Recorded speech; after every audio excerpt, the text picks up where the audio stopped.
Baik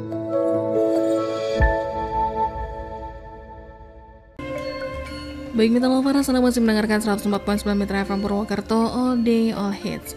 Dan sekarang sudah masuk di jam 4:30 sore Mitra Lovers, dan hari Kamis juga berarti waktunya kita masuk di segmen tercinta, yaitu Beranda Islami. Dan sudah hadir juga di hadapan saya ada Pak Fuad. Assalamualaikum Pak Fuad. Waalaikumsalam warahmatullahi wabarakatuh. Setelah Lebaran, inilah pertama kali kita berjumpa kembali dengan Pak Fuad ya. Sebelumnya, minal aizin wal faizin Pak Fuad, mohon maaf lahir batin. Sami-sami Mbak Emily. Baik Mitra Lovers, kita juga mengucapkan minal aizin wal faizin juga ya untuk Anda yang pendengar setia Beranda Islami. Untuk pokoknya sampai detik ini ya Mitra Lovers, terima kasih sekali sudah setia untuk mendengarkan selalu Beranda Islami dengan tema-tema yang selalu berbeda di setiap minggunya. Dan tema kita hari ini adalah koalisi pasca Lebaran, perubahan versus keberlanjutan diri. Ini tadinya pas baca koalisi langsungnya, wah maksudnya apa nih Pak Fuad? Apa nih? Tapi belum baca belakangnya gitu kan. Tapi ternyata di belakangnya ada perubahan versus keberlanjutan diri. Tapi apa yang akan dimaksudkan oleh Pak Fuad? Silakan Pak. Baik, bismillahirrahmanirrahim, mitra sekalian, Emily. Jadi memang saya sengaja memilih kata-kata yang ada kaitannya dengan Pilpres yang sedang kita tunggu nanti tanggal 20 lebih ya. Apakah mau Pilpres lagi? Waduh. Nah, saya mencoba mengambil kata-kata koalisi ya. Kenapa begitu? Karena di ucapan-ucapan termasuk yang tadi disampaikan oleh Emily, kan itu menjadi populer ya di negara kita. Yang disingkat minal aidin wal faizin ya, kayak gitu kan? Iya benar. Itu lengkapnya ja'alanallahu minal aidin wal faizin. Semoga Allah menjadikan kita ini termasuk orang-orang yang kembali, aidin. Wal faizin itu artinya orang-orang yang bahagia, yang sukses, yang beruntung. Itu artinya. Jadi jangan cuma minal aidin wal faizin ya, harus tahu isinya. Oke. Itu doa sebenarnya. Jadikanlah, semoga Allah menjadikan kita ini golongan orang-orang yang kembali dan orang-orang yang beruntung. Kemudian juga kita sering mendengar kata-kata minal makbulin. Itu biasanya diambil dari kata taqabbalallahu minna wa minkum, ya kan? Semoga Allah menerima kita. Kemudian digandeng yang tadi minal aidin wal faizin. Makbulin itu artinya orang-orang yang diterima amalnya. Kemudian kita juga sering mendengar bahwa puasa ini merupakan sarana kita untuk menjadi orang-orang bertakwa. Nah, apa hubungannya dengan koalisi? Nah, hubungannya adalah koalisi itu kan gabungan orang-orang yang sama karakteristiknya, yang senasib, yang punya satu prinsip, satu pilihan, satu keadaan, ya. Nah, jadi secara tidak langsung kita itu juga masuk koalisi yang mana kira-kira? Jadi ketika mengatakan minal aidin ya, semoga kita termasuk orang-orang yang kembali. Orang-orang itu kan koalisi sebenarnya. Orang-orang yang kembali. Apakah kita termasuk orang yang kembali? Kembali ke pangkuan Allah, kembali ke jalan yang benar, atau kita menjadi orang yang tidak bisa kembali, yang tersesat terus-menerus. Nah, jangan sampai kita seperti itu. Kemudian faizin, orang-orang yang sukses, orang-orang yang bahagia, orang-orang yang beruntung. Apakah kita termasuk koalisinya orang-orang seperti ini? Kira-kira habis Lebaran ini, dengan perjuangan yang sudah kita lakukan selama bulan puasa kemarin, kemudian berlebaran, beridul fitri, apakah ada potongan kita ini termasuk orang-orang yang beruntung, orang-orang yang sukses, orang-orang yang bahagia? Atau kita juga patut bertanya apakah kita sudah menjadi orang-orang yang bertakwa golongannya. Nah, golongan ini kan koalisi sebenarnya. Atau orang-orang yang diterima ibadahnya. Jadi sebenarnya judul ini saya ambil untuk membantu kita supaya jangan sampai Idul Fitri, Ramadan yang sudah lewat itu berlalu tanpa makna. Jadi tetap harus ada ibroh, ada pelajaran yang harus kita ambil sehingga kemudian itu ngefek pada diri kita. Nah, kenapa saya pilih koalisi pasca Lebaran, kita ini termasuk orang-orang yang perubahan atau yang keberlanjutan. Maksudnya adalah kalau kita misalnya kemarin sebelum puasa barangkali kita masih males sholatnya, nah harusnya kita masuk koalisi perubahan. Sekarang lah jadi rajin sholat. Kan sudah dilatih sebulan itu kan. Yeah. Yang tadinya nggak taat kembali ke taat. Yang tadinya nggak sholat jadi sholat. Yang tadinya tersesat menjadi insaf kembali. Nah itu namanya perubahan. Jadi kalau kita ngerasa bahwa kemarin sebelum puasa kita kondisinya negatif, nah sekarang harusnya kita berubah menjadi positif. Nah, kira-kira begitulah yang dimaksud dengan perubahan. Bagaimana dengan yang dimaksud dengan keberlanjutan? Keberlanjutan itu artinya melanjutkan apa yang sudah baik, yang sudah kita capai, khususnya di bulan Ramadan kemarin. Yang sudah rajin sholat, jangan dirubah menjadi malas, jangan. Nah, itu harus, kalau orang yang sudah bagus ya, yang sudah bagus kita harus lanjutkan. Jadi kita masuk koalisi keberlanjutan, diri kita maksudnya, keberlanjutan diri ya. Yang sudah sholat, yang sudah rajin puasa, ya tentu kita harus teruskan, lanjutkan. Meskipun tidak harus sebulan, ya minimal, ya saya nggak tahu ini, saya sendiri belum sempat ini puasa sunnah di bulan Syawal ini, atau nanti Senin Kemisnya, atau minimal sebulan sekali, di 3 hari yang tengah itu ya, tanggal 13, 14, 15, 1 hari putih namanya. Atau yang lain-lain. Jadi kalau yang sudah biasa sedekah, berarti kan sudah masuk koalisi ahli sedekah nih. Waduh. Maka lanjutkan. Jangan kita sedekahnya hanya karena Ramadan, karena pahalanya dilipat gandakan. Tapi juga setelah Ramadan lewat ini ya kita harus teruskan itu, sesuatu yang sudah kita bangun, kita biasakan di bulan Ramadan itu eman-eman, kalau tidak dilanjutkan. Itulah yang dimaksud dengan koalisi keberlanjutan. Dalam pengertian diri kita ini melanjutkan apa yang sudah kita biasakan, kita bentuk dalam diri kita selama bulan Ramadan kemarin. Jadi begitu Mbak Emily. Jadi kira-kira kita ini ingin memotivasi kita semua. Yuk semangat, meskipun lebarannya sudah habis, jangan kemudian ya mungkin kalau kita sisa-sisanya masih ya, mungkin makanannya masih, bagi adik-adik kita angpaunya masih gitu ya, ngitung. Jadi apa bahasanya apa itu? Lagi ngitung angpau, kira-kira begitu. Nah jangan lupa, tentu saja itu hanya apa ya rona-rona di seputar Ramadan dan Idul Fitri, ada tradisi angpau, tradisi apalagi mudik, tradisi khusus memaafkan. Meskipun sebenarnya ajaran memaafkan atau minta maaf itu tidak harus menunggu Lebaran, tetapi tidak jelek jika kemudian kita juga ikut-ikutan bersilaturahmi secara khusus di bulan Syawal ini. Nah jangan lupa kita jangan sampai menjadi orang yang melakukan budaya lebaran tapi lebih kepada kulit-kulitnya tadi. Apa kulit-kulitnya itu? Pemberian angpau, baju baru, petasan, terus khusus mengunjungi saudara-saudara kita di kebun binatang misalnya. Itu kan budaya-budaya seputar lebaran. Itu adalah budaya saja. Jangan sampai yang intinya malah nggak dapet tuh. Ya tadi intinya itu. Intinya kita menjadi pribadi yang baru. Kalau itu kemarin sebelumnya, saya pikir kita rasanya kok semuanya ngaku lah. Semoga ada perubahan. Jadi kita masuk koalisi perubahan. Karena sebelumnya pasti kita ngakunya jelek lah. Nah, semoga dengan puasa kemarin plus Idul Fitri kita menjadi berubah. Nah, tapi kalaupun misalnya kita mungkin sudah membiasakan hal-hal yang baik, ya itu berarti masuknya keberlanjutan diri kita ya. Apapun itu, mau hal-hal yang sifatnya pribadi, soleh secara ritual, misalnya kita sholatnya rajin, tadarusnya rajin, puasanya rajin, zikirnya rajin, baca Quran, macam-macam ngaji, itu nggak masalah, itu bagus, diteruskan itu. Nah itu namanya koalisi keberlanjutan.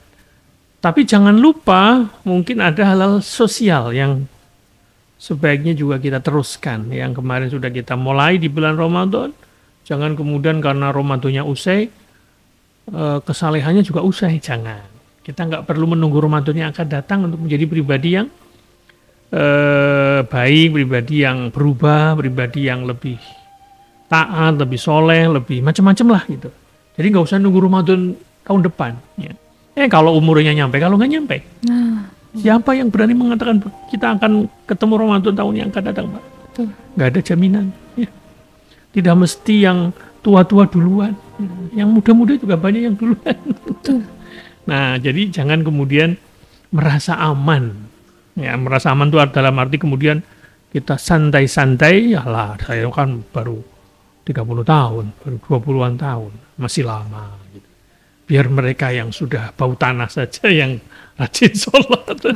Jangan begitu, karena kadang-kadang yang muda bisa duluan. Atau yang muda duluan, yang tua belakangan. Jadi kita jangan merasa begitulah, karena terus terang saya baru merasakan ya Mbak Emily. Jadi hidup ini begitu singkat, ya, begitu singkat. Ketika orang-orang terdekat kita sudah tidak ada, baru merasa kehilangan sekali, Mbak. Baru merasa kehilangan. Mungkin waktu kita bersama nggak terlalu apa ya, menikmati banget ya, mungkin ya. Tapi kadang-kadang ketika kehilangan baru terasa. Itu sangat-sangat terasa itu. Oleh karena itu, mitra sekalian, mungkin di kemarin bulan Ramadan itu Idul Fitri kita kali ini, mungkin ada orang-orang teman kita, terdekat kita yang tadinya bareng sekarang sudah nggak ada. Pertanyaannya mereka kemana? Mudik kan? Mudik ke Allah kan kira-kira begitu. Nah kita juga akan menyusul. Jadi hidup itu soal seperti itu menurut saya. Tapi jangan kemudian saya ngomong begini, ya oke lah sedih, haru itu pasti ya. Tapi jangan kemudian ini membuat alasan bahwa kita kemudian tidak semangat ya. Nah, kembali mudik itu kan bahagia kan sebenarnya kan? Yeah. Bisa pulang ke kampung halaman kan bahagia. Betul. Begitu juga harusnya kalau kita mampu kembali kepada Allah. Minal aidin itu artinya orang-orang yang mudik kembali kepada Allah. Kan harusnya bahagia juga. Ya, meskipun disertai kalau kita yang kehilangan ya kita sedih ya. Tapi mereka yang mudik kalau memang selama hidupnya baik ya, insya Allah dia akan kembali ke Allah itu dalam kondisi bahagia. Meskipun kita orang-orang yang di dekatnya ini, yang masih hidup ini merasa kehilangan dan kita menangis, tapi saudara kita, entah itu anak kita, orang tua kita yang kembali ke Allah itu mereka tersenyum sebenarnya, kembali kepada Allah. Nah, seperti orang mudik lebaran itu kemarin kan bahagia banget tuh. Yeah. Ya, ditempuh berbagai perjalanan macet macam-macam, tapi terasa bahagia. Apalagi sampai ke kampung halaman. Itulah namanya gejala pulang, Mbak. Jadi mudik itu adalah gejala pulang. Pulang itu psikologis. Kita sebut kalau dalam bahasa Inggris namanya go home, ya kan? Go home itu artinya pulang, bukan go house. Karena rumah itu ada dua maknanya. Kalau bangunannya house, ya, jendela, pintu, gedung itu house namanya. Tapi rumah itu juga bermakna home. Nah, home itu artinya rumah secara psikologis.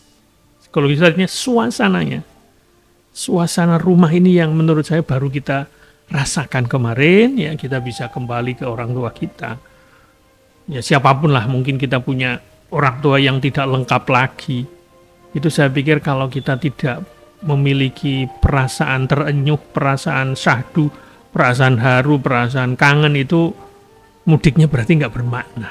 Jangan sampai mudik kita itu berlalu tanpa makna. Mungkin saudara-saudara kita, mitra sekalian yang sekarang mendengarkan, sudah di kota masing-masing ya, sudah kembali ke kehidupan nyata setelah kemarin cuti beberapa hari ya, santai-santai saja. Kemudian kita kayak menghabiskan energi untuk rebahan, untuk macam-macam gitu ya karena libur. Nah sekarang kembali bekerja, insya Allah semangat ini juga akan kita jaga sehingga nanti insya Allah tahun depan semoga kita tetap diberikan kesempatan untuk ketemu Ramadan kembali, ketemu Idul Fitri kembali, dan bisa kembali merasakan indahnya Lebaran di tahun yang akan datang. Begitu Mbak Emily sebagai pengantar dari saya. Baik Mitra Lovers, itu dia tema kita hari ini ya. Koalisi pasca Lebaran, perubahan versus keberlanjutan diri. Silakan untuk Anda yang mau bertanya secara langsung, saya buka kesempatan untuk Anda mau bergabung di 081326151049 atau via online-nya di 621 621. Jangan kemana-mana Mitra Lovers, karena kita akan kembali sesaat lagi.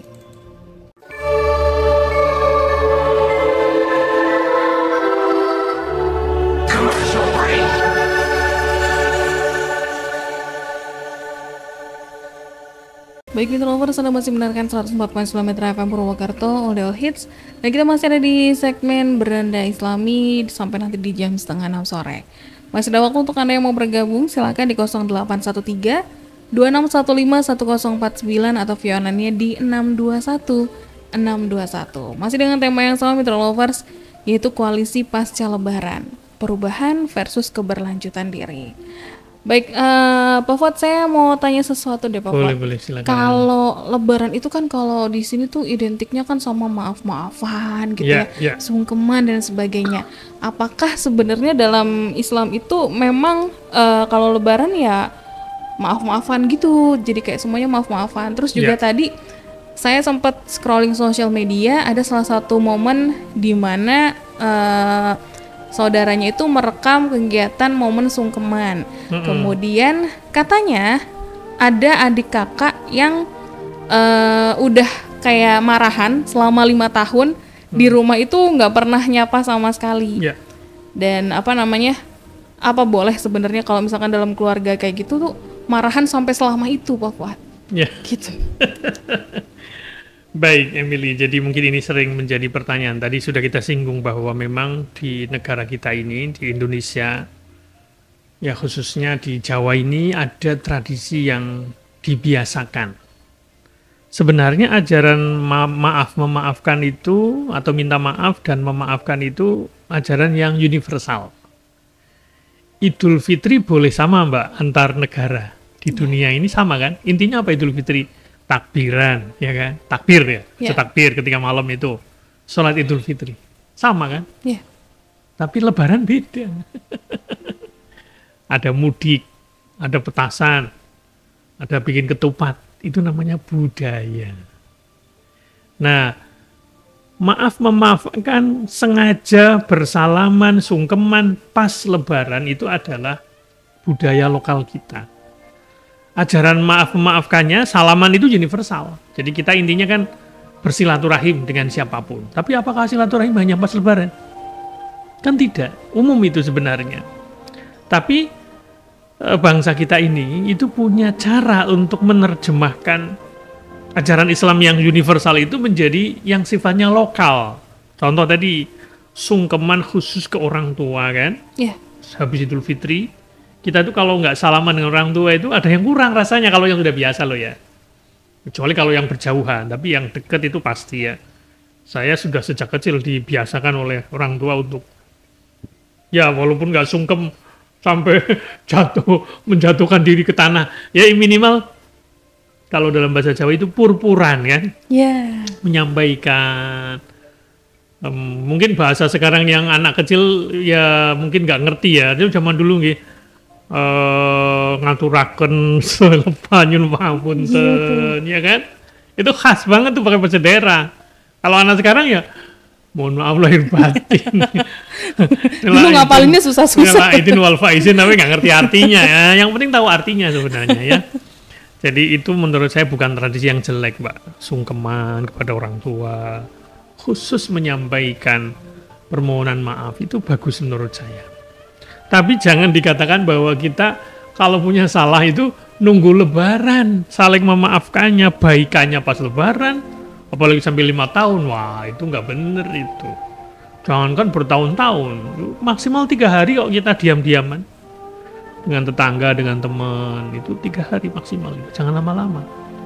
Antara orang tua, anak, suami, istri, jangan lama-lama berdiam-diaman itu. Jadilah orang pertama yang mendahului untuk baikan. Itu luar biasa. Pribadi yang luar biasa itu, Mbak. Jangan menunggu. Dia dulu dong minta maaf. Kalau dia nggak minta maaf, sorry ya. Nggak boleh begitu. Itu kan dia yang salah. Nah, itu nggak boleh begitu. Nggak boleh begitu. Kalaupun dia nggak minta maaf, yang penting kita tetap menyapa duluan. Siapa tahu nanti dia sadar. Itu ya, apalagi kalau dalam bahasa Banyuwangi itu sepetarangan, Mbak. Tahu sepetarangan? Enggak. Satu sarang. Loh, kakak adik itu kan satu sarang. Dari ibu yang sama. Bahasa Banyuwangi itu tunggal petarangan. Satu induk. Satu induk. Masa sampai marah-marahan 5 tahun. Ya itu menurut saya eman-eman. Itu akan merusak. Enak gak rasanya diam-diaman 5 tahun? Enggak. Gak enak kan? Nah, daripada kita begitu, mending kita mendahului lah ya. Ya kita, kalaupun dia yang salah ya, kita kan nggak salah, dia yang salah. Tapi sampai bertahun-tahun, wah itu ada tanda tanya besar itu. Apa nggak pernah ketemu? Ya kita mungkin kalau nggak pernah ketemu ya mungkin kita WA duluan, apa duluan. Say hello gitu. Tapi kadang suka ada yang gengsi loh, Pak. Nah itu justru di situ problemnya. Nanti lah pas lagi momen lebaran aja kan ada tuh momen-momen, oh ya udahlah ini kan waktunya untuk maaf-maafan kayak gitu. Jadi sebenarnya ajaran Islam itu kalau kita berbuat salah, kita namanya minta halal ya. Minta dihalalkan ya. Caranya, mohon maaf ya kemarin saya begini ke kamu. Kosong-kosong bahasa kita kan. Iya. Zero kan, zero. Itu kan enak tuh begitu tuh. Tapi kalau kita yang disalahi, dia yang bersalah ke kita nih. Dia nggak nyadar. Gimana caranya? Ya kita maafin aja, tapi nggak perlu ngomong. Dia nggak nyadar kok kita ngomong. Kita nggak usah ngomong, kamu kemarin begini, tak maafin. Nggak usah begitu. Ya intinya kita menganggap itu nggak masalah. Ya cukup dalam hati aja itu kita lepaskan. Nggak usah diperpanjang, itu sudah memaafkan namanya. Nah, kita kalau perlu salam duluan, salaman duluan, gitu kira-kira. Pribadi yang terbaik itu begitu, Mbak. Bahasa kita pemaaf. Tidak memperpanjang urusan. Oh, insya Allah lebih bahagia, Mbak. Badannya lebih sehat, emosinya lebih sehat, nggak usah memperpanjang. Jadi kita jangan menjadi orang yang terpengaruh dengan sikap orang lain. Yang tidak ngerasa salah, yang ngajak berantem terus. Kita nggak usah melayani. Itulah pribadi yang sesungguhnya, yang diajarkan oleh Nabi. Khususnya memang di bulan Ramadan dan Syawal ini yang barangkali di masyarakat kita itu kayak menjadi momen terindah. Untuk kontemplasi, untuk ingat orang tua, macam-macam kan. Bukan hanya yang masih hidup, Mbak. Kita kan di Banyumas ini kan juga biasa kan. Ke kuburan, kayak gitu ya. Yeah. Artinya begini teman-teman, jadi mitra sekalian, bagi Anda yang mungkin orang tua sudah nggak ada, ya saya pikir tradisi berziarah ke makam orang tua, mendoakan itu sudah sudah mendarah daging di negara kita, di masyarakat itu saya pikir bagus itu. Meskipun ziarah itu sunnah, ziarah kubur itu sunnah, Mbak. Tidak wajib sih, tetapi menurut saya mendoakannya itu loh yang insya Allah pribadi kita akan lebih, hati kita itu kan kayak lebih plong kalau bisa mendoakan orang tua, bisa ke makamnya misalnya begitu. Kalau yang sudah nggak ada. Nah kalau orang tuanya masih ada, ya sudah kita harus mencoba berbaikan kepada mereka. Mungkin barangkali mohon maaf, orang tua kita itu nggak ada yang ideal kan. Kita kan ngerasa ya orang tua aku ini kayaknya kok didik nggak bener. Nah misalnya begitu kan. Kita perlu tetap menghormati beliau. Nah, kita mencoba menjadi anak itu yang mendahului. Ya minta maaf duluan, ngaku salah, pengertian. Itu saya pikir langkah yang terbaik.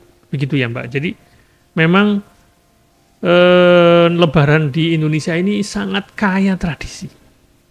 Dan itu sebuah hal yang patut diteruskan. Gitu. Daripada kita nggak pernah ngaku salah, nggak pernah minta maaf, jadi begitu. Jadi sebenarnya yang lebih bagus itu memaafkan, Mbak, bukan minta maaf saja. Jadi ajaran dalam Islam itu bukan kita minta maaf saja. Oke, minta maaf itu memang diajarkan. Karena kalau kita bersalah kan namanya minta dihalalkan supaya tidak diperpanjang, supaya kita dosanya dihapus. Itu memang ajaran Islam. Tapi yang lebih tinggi dari itu adalah memaafkan. Memaafkan itu artinya menjadi orang yang memberi maaf kepada orang lain yang telah berbuat salah kepada kita. Itu yang lebih tinggi lagi sebenarnya kedudukannya, bukan meminta maaf. Nah, kemudian kita bisa lanjut ke yang lain ya. Yeah. Tadi kita kembali ke tema bahwa kita ini masuk koalisi yang mana sebenarnya. Ada istilah yang menurut saya perlu kita perjelas kembali. Ini dari ulama ya. ulama ini, salah satunya Syukurdowi itu pernah memberikan sindiran kepada umat Islam bahwa fenomena umat Islam itu yang hanya semangat ibadah ketika bulan Ramadan saja. Nah, ini namanya orang yang menghamba kepada Ramadan. Bahasa Arabnya Romdoni. Orang sholat pas Ramadan tok. Ya kan? Sedekah pas Ramadan saja. Begitu Ramadan selesai, kembali ke asalnya. Yang tadinya nggak sholat, ya nggak sholat. Kayak gitu. Itu berarti orang seperti ini namanya Romdoni. Baca Quran pas Ramadan tok. Begitu lewat Lebaran, nggak pernah disapa Qurannya itu. Sedekah pas Ramadan, nggak boleh itu. Ini namanya koalisi Romdoni.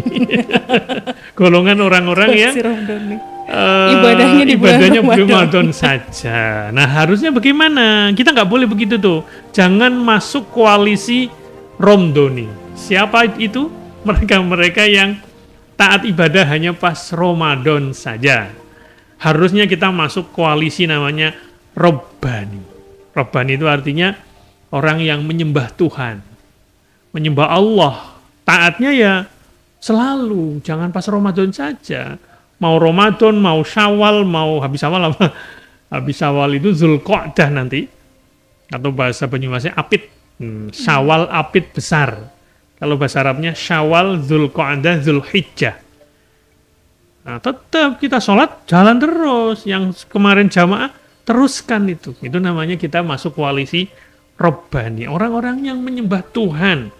Bukan yang menyembah Ramadan. Ini luar biasa, sangat mengena banget tuh sindiran buat kita. Jadi, mitra sekalian, saya mengajak kita, mungkin tidak bisa seperti pas Ramadan, Mbak Emily. Mungkin, kayaknya Ramadan kan memang strumnya tinggi ya. Kita bisa baca Quran banyak, kita bisa puasa sebulan, bisa traweh setiap malam, sholat malam, sedekah. Itu kayaknya memang strumnya tinggi itu Ramadan itu, ibarat medan magnet itu, magnetnya sangat kuat Ramadan itu untuk orang sadi soleh gitu. Yeah. Nah, tantangannya kan setelah Ramadan usai Idul Fitri, apakah kita bisa melanjutkan itu? Nah, disitulah tantangannya. Harusnya bisa, karena kita sudah membiasakannya. Meskipun tidak sebanyak atau tidak sebesar frekuensinya pas Ramadan, ya minimal ya tetap berlanjut lah. Kalau tidak tiap malam sholat malamnya ya paling tidak seminggu sekali tetap ada sholat malamnya. Ya puasa kalaupun nggak bisa setiap hari atau seperti puasa Daud itu ya tidak harus ya kalau bisa Senin Kamis, kalau nggak bisa ya tadi sebulan sekali ya. Atau puasa-puasa khusus sunnah yang terkait dengan hari-hari tertentu. Misalnya sekarang bulan Syawal masih ada waktu ini. Kita puasa 6 hari di bulan Syawal. Kemudian setelah itu nanti puasa Arafah ya ketika bulan Zulhijjah itu menjelang ibadah haji itu kan. Nah, kayak gitu-gitu minimal ya ikutlah ya. Nah, atau puasa Asyura tanggal 10 Muharram atau macam-macam yang mungkin barangkali sering kita ikuti. Nah, kembali ke koalisi Robbani tadi, kita kan menjadi orang bertakwa itu jangan cuma pas Ramadan. Kata Nabi, ittaqillaha haitsu ma kunta. Bertakwalah kalian kepada Allah, bertakwalah kamu kepada Allah dimanapun kalian berada. Mau di dalam bulan Ramadan, mau di luar bulan Ramadan, tetap bertakwa. Mau di dalam masjid, mau di pasar, di mana kita tetap bertakwa. Bertakwa itu artinya kita ingat ada Allah yang mengatur hidup kita, yang mengawasi hidup kita, kemudian kita mengikuti perintahnya, menjauhi larangan, itulah bertakwa. Nah, ada sambungannya di situ. Wa'atbi'is sayyi'atal hasanata tamhuha. Ini juga menurut saya pesan yang menarik buat kita lakukan. Dan ikuti setiap kejelekan yang kamu lakukan dengan kebaikan. Tamhuha, maka kebaikan yang kita lakukan itu akan menutup kejelekan yang sudah kita lakukan. Itu kata Nabi ya. Wa khaliqin nasa bi khuluqin hasanin.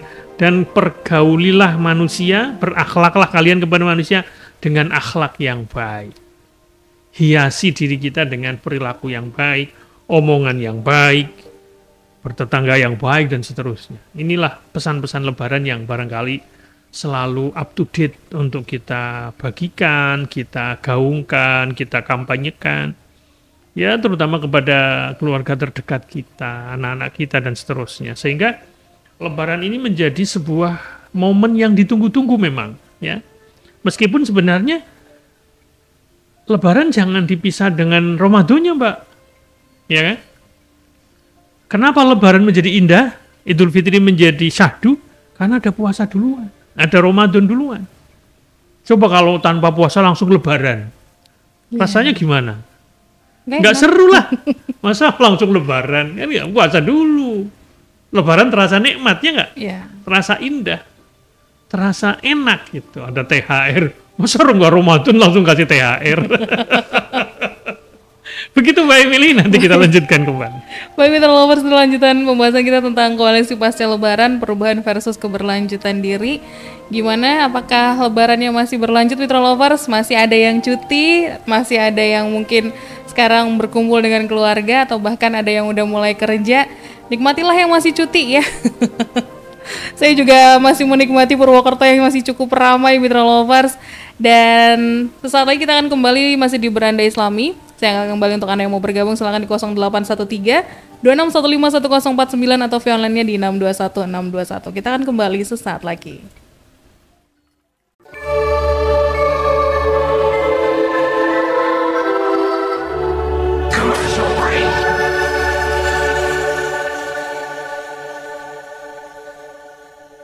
Baik Mitra Lovers, kita masuk di sesi yang terakhir di Beranda Islami ya. Masih bersama dengan Emily dan juga Pak Fuad.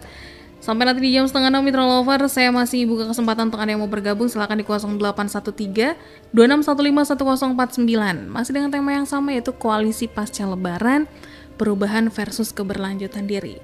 Masih dalam vibes Lebaran Mitra Lovers, tapi kadang gini Pak Fuad, kalau Lebaran tuh bisa juga jadi ajang unjuk pencapaian, kemudian ada orang-orang yang bahkan mungkin sekarang gini, banyak di sosial media yang udahlah pokoknya sekarang mau abis sholat id udah langsung mau masuk kamar aja, males nanggepin pertanyaan orang-orang gitu. Ada yang sekarang malah jadi males ketemu sama saudara-saudara karena mereka tuh julid gitu. Iya, memang itu memang efek dari silaturahim. Keponya itu loh. Luar biasa ya. Luar biasa memang. Yang belum nikah ditanya, yang belum punya anak ditanya, macam-macam ya. Dan bahkan kadang ada yang memberatkan nih Pak Fuad, apalagi kalau misalkan untuk kita-kita yang udah bekerja gitu kan. Dan gak semua orang tuh tahu gitu kan, kayak kondisi ekonomi kita kayak gimana. Betul. Terus belum lagi ditambah, kok kamu gak ngasih THR sih keponakan gitu kan. Iya betul. Ini padahal kan udah kerja gitu. Ya ini salah satu efek juga menjadi beban ya. Kayaknya kalau nggak ikutan gimana? Iya, gitu. Kayak dipandangnya tuh kayak gimana gitu. Ya, itulah, jadi memang menurut saya di setiap budaya tentu ada plus minusnya. Betul, saya memahami betul bahwa bagaimana beban yang dimiliki oleh mereka-mereka yang sudah mandiri, ya sudah tidak pantas lagi disangoni, berarti dia harus nyangoni. Tradisi angpau ini sebenarnya bisa kita lihat dari dua sisi. Oke. Memang sisi yang pertama kita niatnya membahagiakan anak-anak itu ajaran Nabi. Makanya anak-anak itu biasanya supaya mereka tidak bersedih di hari Lebaran, apalagi mohon maaf ya, bagi mereka-mereka yang ya intinya belum pernah bahagia. Punya baju kalau nggak Lebaran tuh nggak punya baju baru, kan ada mereka-mereka seperti itu. Termasuk anak yatim, itu memang ajaran Nabi kita menggembirakan mereka di bulan Lebaran itu. Jadi sebenarnya maksudnya begitu. Tapi memang saya juga tidak memungkiri bahwa memang kadang berlebihan juga menjadi menyangoni itu kayak menjadi beban juga gitu. Bahkan mungkin ada orang tua yang dia nyangoni ke banyak ponakan, banyak cucu orang lain, cucunya sendiri, anak sendiri nggak disangoni misalnya sama dia yang bersangkutan. Nah ini salahnya di situ. Harusnya kalau kita sebagai orang yang sudah bisa nyangoni, lepaskan, jangan mengharap kembali gitu loh. Insya Allah suatu saat anak kita itu juga akan diberi orang lain, tapi tanpa harus dari orang yang bersangkutan. Ini yang memang harus diluruskan. Ya samalah dengan kondangan. Iya kan? Jadi kalau kita nyangon itu niatnya membahagiakan anak kita. Ya, kalau saya sih kalau misalnya kita memang sudah mampu dan ada ya nggak masalah orang ketang 10.000 duit baru kan, Iya, wah seneng itu anak-anak kita kan. Nggak harus kemudian kita pakai standar orang lain. Dia ngasihnya 50.000, 100.000. Ya kalau kita nggak punya ngapain? Ya kan? Ya begitu menurut saya. Jadi jangan juga kita apa ya intinya terbebani secara berlebihan gitu ya. Tetapi kita juga bisa melihat dari aspek yang lain tadi. Insya Allah dengan ada semangat berbagi ya karena kita mungkin sudah punya penghasilan itu saya pikir juga akan menambah motivasi barangkali ya supaya kita bisa ya tadi mengeluarkan sebagian dari yang kita dapatkan. Toh kita mungkin bagi mitra sekalian yang sudah bekerja kan dapat ketunjangan lebih barangkali dari raya kan ada THR. Apalagi yang PNS ada ya gaji ada THR, ada gaji ke-13 nanti kan. Ya saya pikir nggak ada jeleknya juga kita berbagi. Tapi berbagi tidak harus pas Lebaran saja. Dan itu jangan kemudian juga membiasakan kepada anak-anak kita untuk menjadi pengemis di bulan Syawal lah Lebaran ya. Kayak kalau nggak ngasih itu kita takut, oh dia nggak ngasih. Dicatat tuh, oh kemarin dia nggak ngasih tuh. Jangan juga begitu. Artinya saya sendiri ke anak-anak saya bilang, memang kita nggak bisa menolak kalau ada orang ngasih ke kita. Ya, anak-anak kita kan juga di sana saya juga dikasih kan meskipun mahasiswa tetap dikasih kan. Yang penting kita jangan berharap dikasih kita terima. Alhamdulillah enggak juga nggak apa-apa. Memang itu berat gitu anak-anak itu kan membanding-bandingkan ya. Iya betul. Dikasih amplop langsung dibuka sama dia. Wah, Wah itu nggak enak tuh sama yang memberi kan. Makanya kita biasakan ke anak-anak. Kalau bukanya tuh nanti di rumah, jangan di depan orang yang beri, buka tuh amplopnya. Kan. Nah ini memang bagi saya ini menjadi rona-rona yang barangkali ya kurang bagus juga sih kalau kemudian menjadi ajang pamer tadi ya. Ya menurut saya ya ini menjadi kritik buat kita semua. Jangan kemudian karena hanya gara-gara itu kemudian kita ya tidak memaknai Lebaran dan kapok Lebaran. Jangan begitu ya. Insya Allah masih banyak hal lain yang bisa kita ambil hikmahnya. Ya, kalaupun ditanya ya semoga itu menjadi doa. Kira-kira begitu Mbak Emily. Baik, sepertinya ada yang bergabung. Boleh silakan. Telepon, kita ya. terima saja. Halo.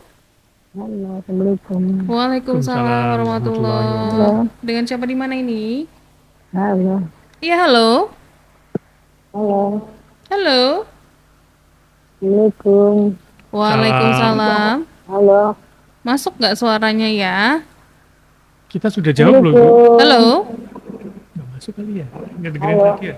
Oh iya, kayaknya nggak masuk deh. Halo. Nggak dengerin radio kali dia. Harusnya masuk lewat handphone juga. Oh gitu, sih. ya. Semoga kapan-kapan dicoba lagi. Baik. Mungkin dari Bapak. Udah mau selesai ya? Ini tinggal sedikit waktunya. Jadi mitra sekalian, Emily, jadi semoga meskipun sudah kesekian kalinya kita merayakan Idul Fitri, tetap ada sesuatu yang bisa kita petik, sesuatu yang kita bisa ambil, sehingga itu menjadi semangat kita semua nanti, atau sekarang ya, sudah kembali bekerja, kembali kehidupan nyata, kemarin nggak nyata, sehingga kehidupan kita menjadi ya lebih bermakna barangkali, itu saya pikir itu. Jadi intinya, mungkin Lebaran melelahkan, mungkin Lebaran itu menghabiskan isi dompet atau isi tas itu ya. Tapi semoga itu bisa menjadi inspirasi, menjadi energi yang luar biasa menurut saya. Dan itu saya pikir kita sepakat bahwa kita tidak akan pernah kapok dengan nuansa Idul Fitri, nuansa Ramadan, kemudian berakhir dengan Lebaran. Semoga bermanfaat apa yang kita sampaikan sore ini. Assalamualaikum warahmatullahi wabarakatuh. Waalaikumsalam warahmatullahi wabarakatuh. Terima kasih sekali juga untuk Mitra Lovers yang sudah mendengarkan dari awal sampai selesai sekarang. Jangan lupa untuk selalu dengarkan Beranda Islami setiap hari Kamis jam 4:30 sampai dengan 5:30 sore hanya di Mitra FM Purwokerto.